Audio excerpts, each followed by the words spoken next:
आपको कोई बेवकूफ़ नहीं बना पाएगा। और आपको ये भी बताऊंगा कि जब आप एसआईपी में इन्वेस्टमेंट करते हो तो असली पैसा बनना कब शुरू होता है और जो स्टॉपेज रेशियो होता है ये कैसे कैलकुलेट होता है, ताकि आपको ये कन्फ्यूजन ना रहे कि लोग आपको बेवकूफ़ बना रहे हैं। सचमुच एसआईपी का स्टॉपेज रेशियो इतना हो रहा है, ठीक है। तो यहाँ पे समझेंगे हम दोस्तों। यहाँ पे 3 टर्म होते हैं जो जिसकी वजह से एसआईपी इफेक्ट होती है, एसआईपी रुकती है, एसआईपी लोग बंद करते हैं। कौन कौन से टर्म है यहाँ पे समझते हैं। देखिए सबसे पहला टर्म दोस्तों क्या आ जाता है, अब जब भी आप एसआईपी में इन्वेस्टमेंट करते हो एक गोल के साथ इन्वेस्टमेंट करते हो कि मुझे किस लिए अपने पैसे को इन्वेस्ट करना है, मुझे शादी के लिए पैसा इकट्ठा करना है, या फिर मुझे अपने रिटायरमेंट के लिए प्लानिंग करनी है, या फिर कोई और भी रीज़न हो सकता है कि जिसकी वजह से आप एसआईपी में अपना इन्वेस्टमेंट शुरू करने जा रहे हो। अब मान लेते हैं आपने 10 साल पहले अपनी एसआईपी शुरू किया था, ठीक है। 10 साल पहले अगर आपने एसआईपी शुरू किया था और आपका गोल यहाँ पे पूरा हो चुका है। हम मान लेते हैं कि आपने 2016 में अपनी एसआईपी शुरू किया था और आपका गोल जो है ये आकर 2026 में पूरा हो गया। तो आपका जो एसआईपी का गोल पूरा हो गया तो आप यहाँ पे क्या करोगे, अपनी एसआईपी बंद करोगे। यही तो करोगे ना भाई, अगर आपकी एसआईपी गोल का टाइम पूरा हो गया तो आप एसआईपी बंद करोगे। तो यहाँ पर जो एसआईपी बंद होती है यानी मैच्योरिटी जो होती है या फिर जब एसआईपी क्लोज होती है तो यहाँ पर एक रीजन पहला ये निकल के आ जाता है कि यहाँ पर एसआईपी बंद हुई, यानी एसआईपी का स्टॉपेज रेशियो बढ़ा। ये तो पहला टर्म हो गया। लेकिन इसी के साथ साथ जो दूसरा टर्म होता है जो बहुत सारे लोग जिसकी वजह से एसआईपी बंद करते हैं, यहाँ पे मैं आपको बताने वाला हूँ। दूसरा दोस्तों रीजन यहाँ पे पैनिक सिचुएशन। ये चीज़ें कब क्रिएट होती है और ये सबसे बड़ी होती है। और आगे हम ये भी समझेंगे कि ये कैलकुलेट कैसे होता है कि मतलब 100 लोग अगर एसआईपी शुरू कर रहे हैं तो 100 के 100 लोग बंद ही कर दे रहे हैं, मतलब जो एसआईपी शुरू हो रही है बंद हो जा रही तुरंत, जो स्टॉपेज रेशियो 101% आ रहा है। अभी मैं आपको समझाता हूँ, लेकिन उससे पहले समझते हैं जो पैनिक सिचुएशन होती है कैसे काम करती है। जैसे कि मान लेते हैं अभी युद्ध चल रहा है, अब जिसकी वजह से मार्केट पूरी तरीके से अनसर्टेन है। आप देख रहे हो कि पिछले 2-3 साल से मार्केट एकदम गोते हिलकोरे मार रही है, आपको अच्छा रिटर्न कहीं देखने को नहीं मिल रहा है। आपका जो पोर्टफोलियो है या तो नेगेटिव में होगा या तो जितना आपने इन्वेस्टमेंट किया होगा उतने पे आके अटका होगा। तो यहाँ पर जो पैनिक सिचुएशन होती है ना, ऐसे समय में बहुत ही ज़्यादा लोग एसआईपी को बंद करते हैं और ये बहुत ही गलत डिसीजन होता है। इसके बारे में कभी और बात करेंगे, नहीं अभी यहाँ पे बात करेंगे कि आपका पैसा बनना कब शुरू होता है। लेकिन उससे पहले यहाँ पर इसको समझते हैं। जब भी पैनिक सिचुएशन आती है तो लोग एसआईपी अपना बंद करते हैं, लेकिन ये जरूरी नहीं कि सारे के सारे लोग बंद कर देंगे, मतलब 100 लोग शुरू किए तो 100 के 100 लोग बंद ही कर देंगे, ऐसा नहीं होता। कैसे कैलकुलेट होता है अभी समझेंगे। यहाँ पर तीसरा चीज दोस्तों क्या होता है, फंड स्विच। ये सबसे बड़ा कारण होता है एसआईपी स्टॉपेज रेशियो में, लेकिन आपको लोग उसको नहीं बताते हैं। मैं आपको बताता हूँ। हम मान लेते हैं आपने एग्जाम्पल के लिए ए फंड में अपना पैसा इन्वेस्टमेंट किया, ठीक है। हम मान लेते हैं आपने ए फंड में अपना पैसा इन्वेस्ट किया और ए फंड की परफॉर्मेंस ये गिरती चली जा रही है, ठीक है। आप देख रहे हो ये लगातार 1-2 साल से हमें निगेटिव रिटर्न बना के दे रहा है। अब हम क्या करेंगे, यहाँ पे पहला काम तो ये होगा कि हम पैसे को निकाल लेंगे, लेकिन इससे क्या होगा, जो पैसे हम विड्रॉल कर लेंगे ये पैसे हमारे कहीं ना कहीं किसी न किसी काम में खर्चे जरूर हो जाएंगे। तो ये हमारे लिए गुड डिसीजन तो हुआ नहीं। दूसरे तरीके क्या होता है, हम फंड ए को स्विच कर देंगे। हम देखेंगे कौन ऐसा फंड है जो इस गिरती हुई मार्केट में उभर रहा है और आगे चल के इसके उभरने की संभावनाएं अच्छी खासी हमें दिख रही हैं। मान लेते हैं फंड बी हमें मिल गया। हम क्या करेंगे, फंड ए से अपने जो यूनिट है, जो अपने पैसे हैं, इसको स्विच करके फंड बी में ट्रांसफर कर देंगे। यहाँ पे स्विच कर देंगे, दूसरा फंड ले लेंगे, जिससे क्या होगा कि फंड ए वाली जो एसआईपी कंटिन्यू हमारी चल रही है ये एसआईपी हमारी टूट जाएगी, बंद हो जाएगी और फंड बी में हमारी एसआईपी शुरू हो जाएगी। तो इससे क्या होता है कि जो फंड ए यानी पुराना जो एसआईपी चल रहा था, पुराना एसआईपी तो बंद हो गया, लेकिन फंड बी का जो नया एसआईपी है शुरू हो गया। तो यहाँ पर 3 फैक्टर होते हैं। पहला मैच्योरिटी या फिर क्लोज, जो आपने पहले इन्वेस्टमेंट कर रखा था, आपका गोल पूरा हो गया, आपने एसआईपी यहाँ पे बंद कर दिया, मैच्योरिटी क्लोज हो गई। दूसरा पैनिक सिचुएशन, जब भी मार्केट में अनसर्टेनिटी बढ़ती है पैसे लोग निकालना चालू कर देते हैं, एसआईपी लोग बंद करना शुरू कर देते हैं कि भाई अब नुकसान हो रहा है यहाँ पे, ठीक है। तीसरी सिचुएशन है फंड को स्विच करना। जब मार्केट में अनसर्टेनिटी बढ़ती है, मार्केट में जो फंड ऐसे परफॉर्म नहीं कर पाते हैं तो लोग फंड को स्विच करना चालू कर देते हैं। यहाँ तक आपने समझ लिया। अब मैं आपसे रिक्वेस्ट करूंगा, अगर आपने यहाँ तक वीडियो को देखा और वीडियो पसंद आ रहा हो ना तो वीडियो को लाइक जरूर कीजिएगा। कमेंट सेक्शन में बताइएगा कि वीडियो आपको कैसा लग रहा है और साथ में हाइप का सेक्शन आता है उसको हाइप दे दीजिएगा, जिससे हमारी वीडियो बहुत सारे लोगों तक पहुँच पाती है। आपसे रिक्वेस्ट है करना जरूर, ठीक है। तो यहाँ पर ये 3 कारण हो गए जिसकी वजह से यहाँ पे एसआईपी स्टॉपेज रेशियो बढ़ता है। अब यहाँ पर एक बात करते हैं, हमने देखा कि मार्च में अप्रैल में एसआईपी का जो स्टॉपेज रेशियो दोस्तों 101% तक क्रॉस कर गया था, 104% तक आ गया था। मई में आंकड़ा थोड़ा सा घटा। देखिए ये कैलकुलेट कैसे होता है, स्टॉपेज रेशियो डिवाइडेड बाय यहाँ पे करते हैं ओल्ड एसआईपी और यहाँ पर न्यू एसआईपी में, इस तरीके से ये फॉर्मूला होता है। इस फॉर्मूले में क्या होता है कि ओल्ड एसआईपी जो चल रही है, मान लेते हैं 100 एसआईपी अगर चल रही है या फिर 95 एसआईपी अगर चल रही है और 100 एसआईपी ये नहीं आ रही है, ठीक है, ये ओल्ड एसआईपी 95 है, न्यू एसआईपी 100 आई, तो यहाँ पर मतलब 100 नए लोग एसआईपी में इन्वेस्ट किए और 95 पुराने लोग एसआईपी को बंद किए। अब बंद करने का रीजन ये भी हो सकता है पैनिक सिचुएशन, मैच्योरिटी या फिर फंड स्विच, ये हो सकता है। और अमूमन ज़्यादातर यही होता है दोस्तों, फंड स्विच और मैच्योरिटी पीरियड। लेकिन यहाँ पर पैनिक सिचुएशन भी अपना रोल निभाता है, 20 से 30% ये भी ले जाता है, ठीक है। तो ये कैलकुलेशन हुआ, अगर 95 लोग पुराने लोग बंद किए और 100 लोग नए आए तो मतलब ठीक ठाक है, कोई दिक्कत नहीं है, भी पॉजिटिव में है। लेकिन अगर 100 लोग पुराने बंद किए और सिर्फ 95 लोग ही नए आए, इसका मतलब 5 लोग तो मार्केट से बाहर गए, तो ये सिचुएशन अब नॉर्मल है, अब ठीक नहीं है, क्योंकि बंद करने वाले की संख्या ज़्यादा है और नई एसआईपी शुरू करने वाले की संख्या कम है। और नई एसआईपी इसे भी कहते हैं जब फंड ए से स्विच करके आप फंड बी में जाते हो। तो ये तो हो गया भाई साहब एसआईपी स्टॉपेज रेशियो का सच। लेकिन सब लोग बेवकूफ़ क्या बनाते हैं कि भाई एसआईपी है, आपको अच्छा परफॉर्मेंस मिल जाएगा, आपको अच्छा रिटर्न मिल जाता है। ये बेवकूफ़ बनाना हुआ? नहीं दोस्तों, अगर आपने समय के साथ अपना इन्वेस्टमेंट किया है और आप अगर मार्केट को समझते हैं तो यहाँ पर जो मैं आपको दिखाने वाला हूँ ये आपकी आंखें भी खोल सकता है।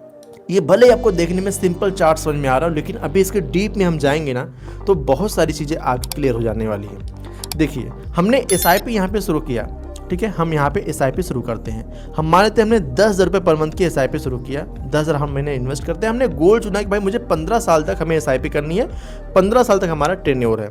अब ऐसे में बहुत सारे भूकंप आएंगे मार्केट में, बहुत सारे युद्ध होने लग जाएंगे 15 साल के बीचों में, सरकारें बदल जाती हैं, मार्केट कंपनियां जो मार्केट में है उनकी परफॉर्मेंस घटने बढ़ने लगती है, सरकार के हटने से सरकार नहीं आ रही है, मार्केट में बहुत सारी उथल पुथल होने लगती है। तो 15 साल का जो टेन्योर है ये बहुत ही बड़ा हो जाता है। अब ऐसा है नहीं कि जो सारी कंपनी उनका काम बंद हो जाएगा, ऐसा तो है नहीं।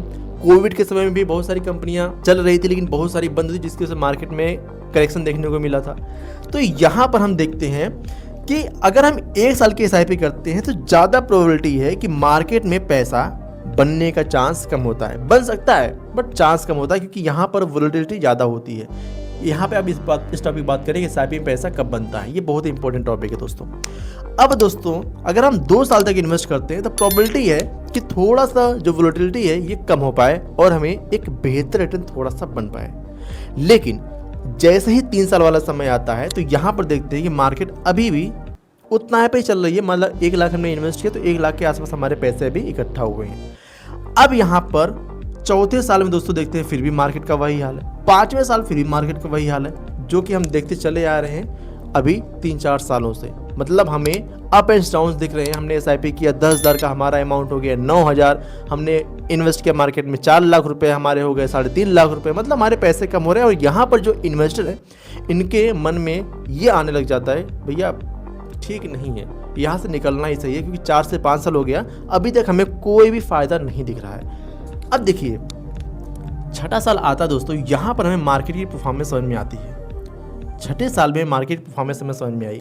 हमने क्या देखा कि 3 से 4 साल में पैसे हमारे ऊपर नीचे होके मतलब हमें कुछ फ़ायदा नहीं दिख रहा था। लेकिन 5 साल के बाद 6ठे साल में जैसे हम घुसे, हमें यहाँ पर अब कुछ ग्रोथ की संभावनाएं दिख रही हैं। मतलब अगर हमारा इन्वेस्टमेंट 4 लाख का हुआ तो हमें लगभग 4.5 लाख का यहाँ पे पूरा अमाउंट हमें दिख रहा है, हमारी वेल्थ दिख रही है। तो हमें ये समझ में आ रहा है कि यार अब मुझे यहाँ पे फ़ायदा दिख रहा है। लेकिन जैसे ही 7 साल पहुँचा मार्केट थोड़ा सा और बढ़ गई, 8वें साल मार्केट फिर नीचे आ गई।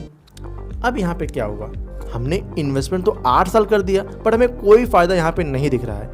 लेकिन दोस्तों यही टर्म आगे चलते बढ़ते चला जाता है। 7 साल, 8 साल, 9 साल, 10 साल, 11 साल, 12 साल होते होते 15 साल तक अगर आप देखेंगे तो आपको एक पॉजिटिव रिटर्न दिखता है। ठीक है, ये मार्केट की बॉटम अगर हम देखें, ये मार्केट का बॉटम और ये हमारा यहाँ पे रिटर्न, मतलब इतना रिटर्न हमें देखने को मिल जाता है। अगर हम कहें 12% 13% के आसपास अगर हाइपोथेटिकली पास्ट में देखें तो हमें ये कुछ ऐसा रिटर्न देखने को मिल पाता है। अगर हम लंबे समय के लिए इन्वेस्टमेंट करते हैं। अब आप बताओ, सब लोग बेवकूफ़ बनाते हैं या फिर आपको सही बताते हैं? अगर आप सही कैलकुलेशन से, देखिए जो आप SIP कैलकुलेटर से कैलकुलेट करते हो ना, वो सिंपल आपको कैलकुलेशन करता चला जाता है कि भाई आपको पॉजिटिव रिटर्न मिलने वाले हैं, पर ऐसा नहीं होता मेरे दोस्त। अगर आप ना इन्वेस्टमेंट कर रहे हो तो हो सकता है 1 साल 2 साल 3 साल -4% 5% माइनस में हो आपका, अगले साल हो सकता है यही +20% में चला जाए, अगले साल हो सकता है ये माइनस फिर 10% में आ जाए, फिर अगले साल हो सकता है ये 40% प्लस में चला जाए। तो जो एवरेज आता है ये आता है 10 से 11% 12%। ऐसे आपके पैसे बनते हैं। ऐसा नहीं कि आपको इकट्ठा 12% का लगातार मिलता चला जा रहा है, ऐसा नहीं होता। ऐसा होता ही नहीं मार्केट में, ये ऐसा FD में ही होता है। और FD वाले क्या पैसे अपने घर में रखते हैं? नहीं, वो भी मार्केट में ही इन्वेस्ट करते हैं। बट उनको पता होता है कौन से एक्सपर्ट हैं कि इनको पैसे देने हैं जो हमारे पैसे सही जगह पे इन्वेस्ट करेंगे। आपको 7% देते हैं, बट लेकिन उसी पैसे से वो 7-8% खुद कमा लेते हैं। पैसा आपका, आपको सिर्फ 7% का झुंझुना मिला और 7-8% वो खुद कमा लिए आपके ही पैसे से। तो सिंपल आप ये समझो, आप अपनी इमरजेंसी फंड को FD में रखो, आप अपने उस पैसे को FD में रखो जो आपको तुरंत चाहिए। लेकिन अगर आपको पैसे बनाने हैं ना, तो आपको ऐसी जगह इन्वेस्ट करना होगा जो कि इन्फ्लेशन को बीट कर पाए। आप ही सोचो, महंगाई दोस्तों बढ़ रही है 7% के हिसाब से, ठीक है, आप FD में इन्वेस्ट किए 7% के हिसाब से, तो पैसा आपका बढ़ कहाँ रहा है?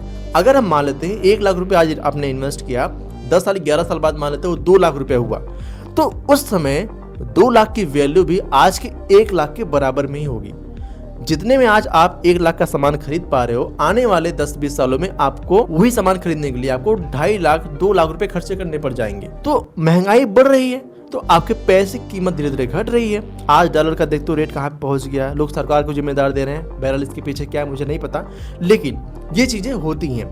महंगाई समय के साथ बढ़ती है, जिसकी वजह से आपके पैसे भी इन्फ्लेटेड होते हैं, इफेक्ट होते हैं, और आपको ऐसे इंस्ट्रूमेंट में इन्वेस्ट करना चाहिए जो कि आपके पैसे को अच्छा रिटर्न बना के दे पाए। आप ये समझो, अगर आपको 7% का इन्फ्लेशन बढ़ रहा है, तो आपको अगर 12% का रेट ऑफ रिटर्न मिलता है, तो 5% पैसे आपके बढ़ रहे हैं। तो दोस्तों ये है, इस तरीके से यहाँ पे SIP का जो स्टॉपेज रेशियो है ये इफेक्ट होता है। 3 तरीके मैंने आपको बता दिए, पहला मैच्योरिटी क्लोज, और दूसरा यहाँ पे पैनिक सिचुएशन, तीसरा यहाँ पे फंड का स्विच होना, ये भी SIP को इफेक्ट करता है।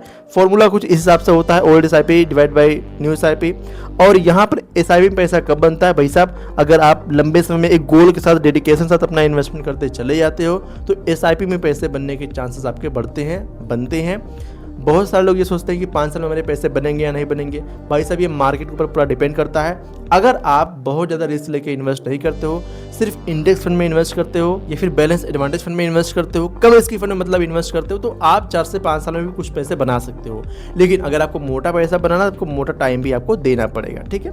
तो यहाँ पे आप लंबे समय तक इन्वेस्ट करें, आपके लिए ज़्यादा बेहतर हो सकता है। और दोस्तों यहाँ पर मैं आपको एक और चीज़ बता दूँ, SIP में कंपाउंडिंग कब शुरू होती है। और अगर आपको पहले साल से कंपाउंडिंग शुरू करनी है ना, तो उसके लिए मैंने बहुत ही ज़बरदस्त वीडियो बनाया है। यहाँ पे आपको ये वीडियो दिख रहा है ना, SIP में कंपाउंडिंग पहले साल से कैसे शुरू हो सकती है, इस पर क्लिक करके पूरी वीडियो आप देखिए, ताकि आपको समझ में आए कि कैसे कंपाउंडिंग शुरू हो सकती है, ठीक है। तो इस पर क्लिक कीजिएगा, मिलता है आपको इसी वीडियो में। नहीं करना कोई बात नहीं, आपने इस चैनल को सब्सक्राइब कर दिया होगा। इस वीडियो को अपने फ्रेंड फैमिली के साथ जरूर शेयर कीजिएगा, ताकि उनको भी SIP को बंद करने का डेडिकेशन ना आए, मोटिवेशन ना आए कि भाई SIP को बंद कर दे, सब लोग बेवकूफ़ बना रहे हैं। SIP आपको लंबे समय में एक अच्छा परफॉर्मेंस बना के दे सकती है, तो आपको SIP को बंद करना मेरे हिसाब से ठीक नहीं होता। वो बात अलग है कि आपकी मैच्योरिटी अगर पूरी हो गई तो आप SIP को बंद कर सकते हैं, लेकिन अगर आप डर के मारे बंद कर रहे हो तो ऐसा करना ठीक नहीं होता, ठीक है। तो आप इस वीडियो को भेजिएगा, चैनल को सब्सक्राइब कर लीजिएगा और हाइप का सेक्शन दीजिएगा जरूर हाइप, और कमेंट बॉक्स में जरूर बताइएगा। चलिए मिलते हैं अगले वीडियो में, तब तक के लिए जय हिंद, जय भारत। इस वीडियो में दी गई जानकारी केवल शिक्षा और जानकारी के उद्देश्य से है। कोई भी निवेश करने से पहले अपने वित्तीय सलाहकार से सलाह जरूर लें।